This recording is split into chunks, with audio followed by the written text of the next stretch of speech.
This is Jets Game Day with Robert Saleh. Here is your host, Eric Allen. Welcome to Jets Game Day. Eric Allen with Bart Scott and Quincy and Why the Jets aren't a bye this week, but we're going to work right through it. Coming up, we'll hear from Cynthia Freeland, Brian Baldinger, and we'll have the morning tea with Caroline Hendershot, Ethan Greenberg. Bart, let's start here. The Jets enter the bye with a 6-3 mark. Did they make a statement to the rest of the National Football League with their 20-17 victory over the Buffalo Bills? I think they did. I think they have to be taken seriously, and they're a legitimate threat. When you look at the AFC, the landscape isn't what we thought it was going to be. We understand what's happened out there in the AFC West didn't really materialize what we thought it was going to be. The Jets have stepped up, and this has quickly become one of the most competitive, deep divisions. And I think they made a statement by beating arguably the number one team in the AFC. The NFL has become a battle of attrition, and Joe Douglas has done a great job in creating tremendous depth on his roster. And you look at Nathan Shepard come in the game. You look at Benny Curry and you're like, wait. If I'm an offensive lineman, I'm like, listen, now I got to go against this dude. He's on snap number 2. So you talk about a guy like Huff being able to have so much gas in the tank because he hasn't used any. So that's what it is, and it's rare that you have 10, defensive linemen up. Everybody's able and capable. Everybody's good at something, and it wears opposing offensive linemen out. And then on the other side, the Bills, they wanted to stop them, but they just didn't have the energy to keep pace, with the fresh backs that we have.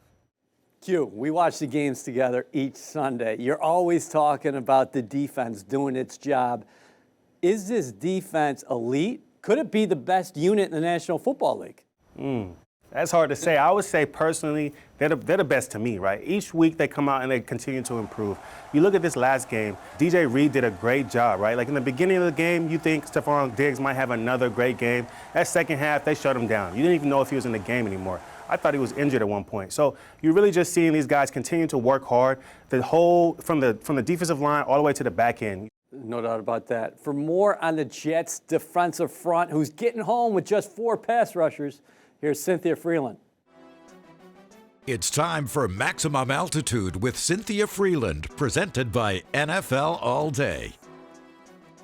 A crucial driver in the Jets' success in Week 9 against the Bills and this season has been the defense's ability to generate disruptive pressure on opposing quarterbacks by rushing only 4.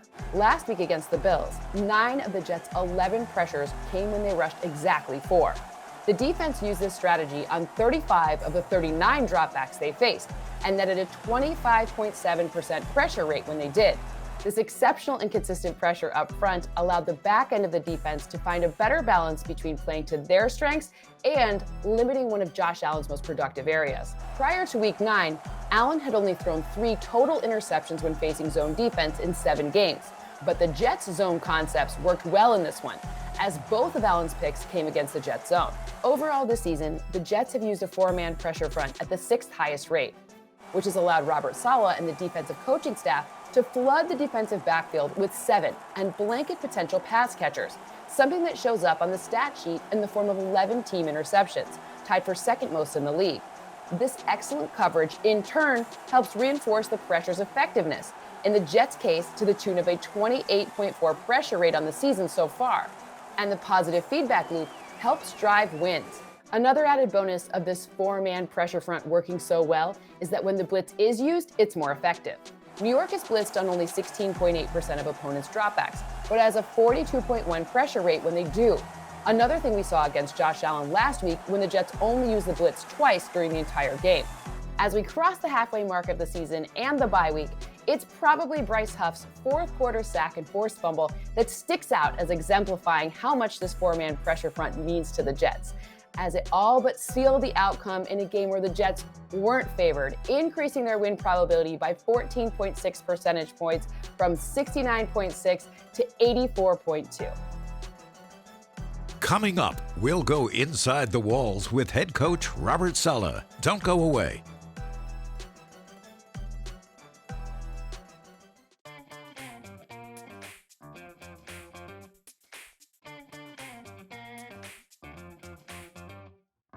"103 seconds is a lifetime for Josh Allen."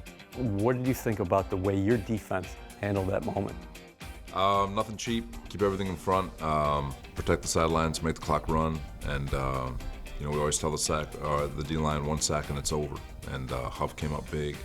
we got the holding penalty, which was huge, and 2 plays later we get the sack, that fumble, which took an enormous amount of time off the clock. I don't know. It was interesting. I felt a calm, like there was no way they were going to cross the 50. So there's something about it. I felt our D-line was ready to roll. Our back end, the stadium, it felt right. This defense is outstanding at all levels, but you guys are also embracing the moment when you need a big play, a momentum-changing play. It's happening. You have the Whitehead interception there in the red zone. Von Miller comes up with a huge strip sack. Sauce Gardner has the answer on the other end. Jermaine Johnson, first time back in the lineup. 1st and 10, 50-yard line, looks like they're going to go in and take the lead. He comes up with a monster play, and then Huff ends it for you. Yeah, we always talk about rushing coverage, and if everyone's playing high-octane football and everyone's foot is on the pedal and we're playing as best as we can, someone's going to make a play. And that's kind of the philosophy of the defense. You just keep everything in front, make them go the distance, nothing cheap, no freebies. And if they have to dink and dunk their way down the football field and go 10 to 15 plays, good for you. You did a good job. You're not going to be able to do that all game. And we've got a lot of talent. Like you said, at all 3 levels, someone's going to make a play. The scheme is very sound, and it allows those guys to play as free as possible and as fast as possible. And they're doing a really nice job with regards to communicating and understanding how offenses are trying to attack us. You've worn the coordinator shoes before. What can you say about the jobs that Brick is doing defensively and LaFleur is doing on the offensive side of the ball? Yeah, Mike, LaFleur's doing a really good job. You just think about the O-line and how much shuffling it's had to go through over the course of the year, and credit to Joe and his staff to continually bring in dudes that can make it work. But between Mike and John Benton just making this thing work and getting guys where they need to be, and continually just keeping their heads down and staying true to the principles and trying to find ways to make it to create an offense that is digestible for the guys who are being asked to run it. And then on the defensive side with Albrecht, man, they've been doing phenomenal. Obviously, to get them playing as cohesive, because when you get a lot of new faces, it's a little difficult. But to get them playing as cohesive as our guys are playing right now in such a short amount of time is pretty cool. What did you like most about your quarterback last week? He did a lot of good things in New England. There was, like I said it before, there was about 4 or 5 plays where it just went haywire. And if you don't have those 4 or 5 plays, obviously you got to count them all. People would say he had an unbelievable game against New England. And I feel like he transferred that over to Buffalo, and Buffalo is one of the top 5 defenses in football. He got the ball where it needed to, with high percentage throws, and he converted 2 third downs with his feet, which is huge, something that hadn't been happening before. And if he can get 2 or 3 of those, that's big time. And he took care of the football, and so. Really happy for how he bounced back, and really expecting him to continue to find ways to get better like he has. We talked last year about if they didn't think you were good in the National Football League, they'd give you an early bye. Now you get a bye in Week 10. You're 6-3. What did you think about the spot this year? And also, what kind of message did you have for the guys? You always want a middle of the season bye. This is especially followed by a Thursday night game. I think that's as perfect as it gets in my mind, because you got this bye, come back, get beat up for another 4 games, and then you get a mini bye with the Thursday night game right around the holiday season, which is awesome. So that part's great. But the league doesn't really show you respect by bye weeks. They show you respect by national games. There you go. Well, you might get flexed on the line here. Who knows? Kind of like the 1 o'clock game, so we keep our routine. After the break, we're back in the studio talking Jets football, and we go into the film room with Brian Baldinger. Don't go away. Jets Game Day with Robert Saleh is brought to you by MetLife, the official insurance company of the New York Jets. Welcome back to Jets Game Day. Eric Allen, Bart Scott, Quincy Enunwa. Jets are 6-3 entering their bye Sunday. So let's hand out some midseason awards for this team. Who would you say the Jets team MVP is? That's tough, right? Because it's fluid, right? Because before you had Vera Tucker, who was leading, then Brees was leading it. Garrett Wilson is coming back in. But up to date, the most consistent player and probably the best player on this team is Quentin Williams. He set the table for everybody else. He's had an Aaron Donald type season for the Jets. Where would you go? I don't know. I would have taken Quentin. I'd probably have to go with CJ, right? Like, CJ's been consistent there. You know, he came out from one play, came back in, and immediately affected the game. Stopped them from getting a first down. So I would have to go with CJ. Here's where we're going, right? Okay, you think about CJ. CJ has been consistent. CJ came from Baltimore with a name. I think Quentin is making his name big to the world. He's introducing himself to everybody. Everybody knew who CJ was before he got here. He's one of the highest paid linebackers coming over from Baltimore.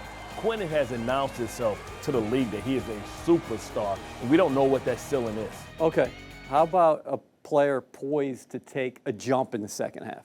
You know what? Something's jumping at me right now, and it wants to say Denzel Mims.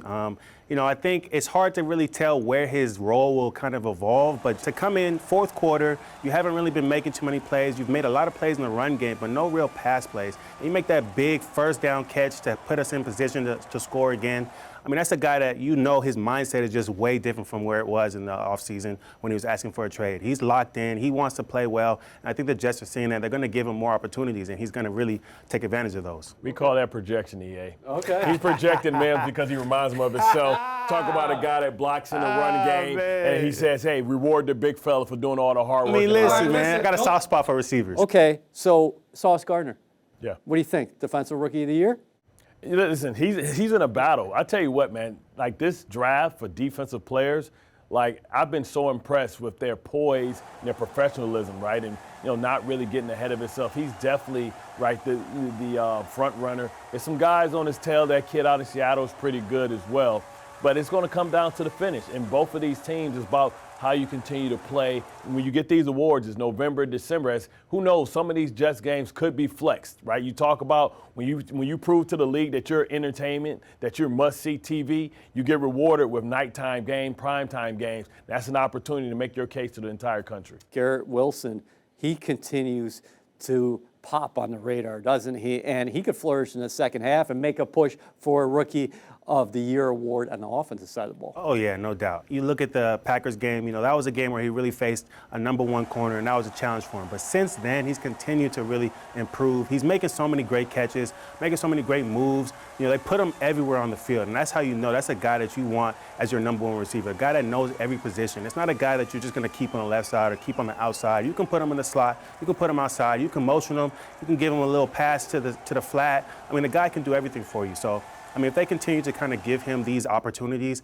there's no reason why he won't be Rookie of the Year, at least Offensive Rookie of the Year. Garrett Wilson is imposing his will on opposing defensive backs. The Jets imposed their will on the Buffalo Bills with a late game drive last week. Here's Brian Baldinger for more on that.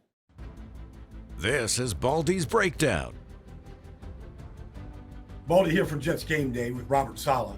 And I want to take a look at the Jets' final drive that led to the game-winning field goal. With the score tied 17-17, the Jets backed up on their own 4-yard line. This was their best drive of the season. They ran the same play, Laken Tomlinson, C.J. Uzomah, right here, with James Robinson right behind him. They ran this play 3 straight plays in a row coming off their 4-yard line. They'd go 13 plays, 81 yards. Here's Tomlinson right here. Here's Uzomah. Excellent double team with Herbig and Abway right there. And Robinson goes for 9 more yards. And then, 3rd straight play in a row. They ran the ball right down the Bills' throats. They just tripled this play up. Here it is again. Just a counter right here, lead guard. Uzomah with a good block, and then Robinson, the backdoor cut. 16 yards. The Jets coming out of their own end zone. And then the next play. They send Uzomah in motion, and they run outside zone behind Dwayne Brown and Laken Tomlinson here to the left. Excellent blocks by Mims, by Brown, all the way to get Carter to the outside. And he stays in bounds, shakes off the tackler, and he goes for 17 yards. They just kept running it. Michael Carter going to the left right here. Like following Nate Herbig on the trap. Herbig has been huge. Good block right here by Mims. And Carter breaks the tackle and goes for 15 yards. The offensive line was awesome. And then finally, on 3rd and 5, when they had to throw it to possess the ball, right here, Zach Wilson and Denzel Mims, like on the quick slant for 12 yards. And they held on to the football. And you can see Garrett Wilson right here, 17 in the middle of the screen, looks awfully darn excited as they get the first down They maintain possession of the ball, keep away from Josh Allen, and kick the game-winning field goal. Fill up your cups. The morning tea is coming up next, followed by final thoughts from the studio.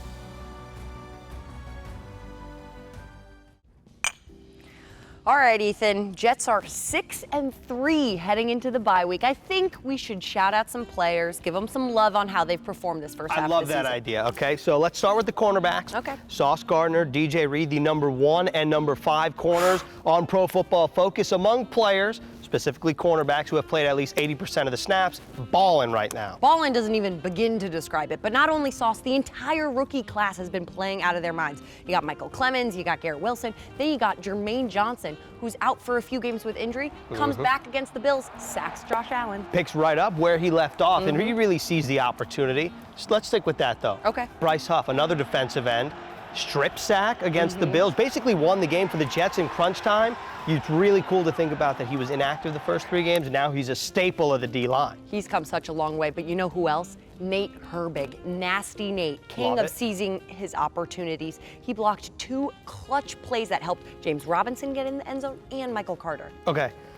October's behind us, spooky season's over, but I do want to bring up something a little spooky. Okay, I know you've seen this. Yes. Nooner Nation on Twitter has correctly predicted each Jets game, win or loss, by a coin flip, and he did it in August. Yeah, that's insane. He did the whole season too, but he's been right through 9 games. That's how I decide my dinner, and it never works out for me. Oh, I just go for takeout. Well, I hope you enjoy whatever takeout comes your way during the bye week. Thank you so much, you too. And that's the tea. That's the tea. This segment is brought to you by HCL Tech, supercharging progress. Good tea as always from Caroline and Ethan, Eric Allen, Bart Scott, Quincy and Nunwa. Let's end another great show by talking about what's ahead. The Jets don't play today. Let's start with the upcoming schedule. Next week, Green and White have revenge on their mind because they're going back to New England. Oh, and they have to. They have to have, when you talk about, it's amazing this division, right? You talk about this division, they're right on the Jets' heels, and they've already won the head-to-head. We know that counts for 1.5 when it comes to football. You have to make sure you create some separation between yourself and the Patriots, another AFC opponent that allows you, with all the tiebreakers, you never know how this thing works out. Listen, I'm not saying that the Jets shouldn't still believe that they can win the division because they get to take care of business, their own business, right here. Yep. They can go on a run, and this is an opportunity to understand that, for a young team, understand that really teams really – come after it. They understand. We call this the dash for the cash. So this is where the veteran teams know how to take it to another level. The Jets are going to have to take it to another level, and now they're going to be the hunted because people are going to be trying to beat them because now they're going to get excited because they're going against a team that has national praise. But also they're going to say teams like this and going to say, if I can't go, you can't go either. All right, Quincy, what are you seeing? Now they know who the Jets are. The Jets have kind of solidified themselves as a team that's a playoff contention team. Yeah, exactly. So, they got to really make sure that they're, on their A game. Listen, expectations are high. That's what comes with winning. Yeah, now we can dream. We're dreaming of a damn division, EA. Well, then let's look at the conference standings. When you guys look at the entire playoff picture, I said it, playoffs after 9 games. Listen, they're right there. They're right there. And if they take care of business, listen, I think 10 gets you in, but 11 is even better, and 12 may win you the division. How bad do you want it? Do you want to host a game, a playoff game in MetLife? Now, listen, we can dream now, right? Yes. These are realities. Yes. Right? You come back and you take it to another level. And what I love is you watch week in and week out, people are going down. But the Jets have quality backups. They have tremendous depth at every position. You talk about Max Mitchell coming back, Fant coming back. I mean, we might have to move Fant to our tight end just so we can get him on the field and what that does for the running game, right? Former tight end, basketball player, it's tremendous. You got scheme flexibility now, and I feel like these young guys, and this is the only thing I worry about, young guys in the rookie wall. But guess what? When you have tremendous depth, you don't burn them out because you can get them blows and you can start pulling some of their reps back. All right, you guys can sit back, watch the football today. We'll be back here next week. Enjoy your football Sunday.